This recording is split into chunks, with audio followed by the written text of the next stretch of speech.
peut solliciter Emmanuel, savoir ce qu'il en pense. Je vais pas du tout aimer l'expression on va revenir au bon vieux qui account selling, parce que j'y crois pas du tout. Qu'il y ait du key account selling, c'est sûr. Que la façon de le faire a dramatiquement changé, on le voit. Donc aujourd'hui, sur le haut du marché, pour attaquer des comptes cibles, moi par exemple, j'ai expérimenté, on a commencé à faire ça en Allemagne, par exemple, du retargeting sur les comptes clés. Donc utiliser du DMP pour essayer d'avoir un dialogue personnalisé ou entamer un dialogue personnalisé sur des comptes qui sont ciblés par les sales. Donc c'est eux qui pilotent l'objectif, c'est eux qui pilotent la cible, mais on utilise des techniques d'engager la conversation qui sont complètement différentes et établir le dialogue d'une façon complètement différente.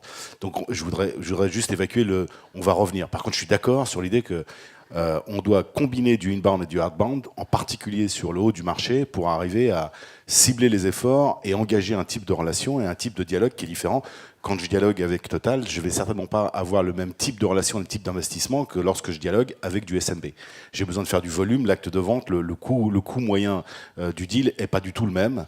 Donc les investissements sont évidemment pas les mêmes. Et puis la force de frappe, je veux dire que quand je parle avec Total, il y a des gens en face de moi qui ont une armée de personnes qui sont capables d'évaluer des solutions, capables de rentrer dans des schémas stratégiques, ce qui est moins le cas du SMB qui n'a pas du tout les mêmes besoins.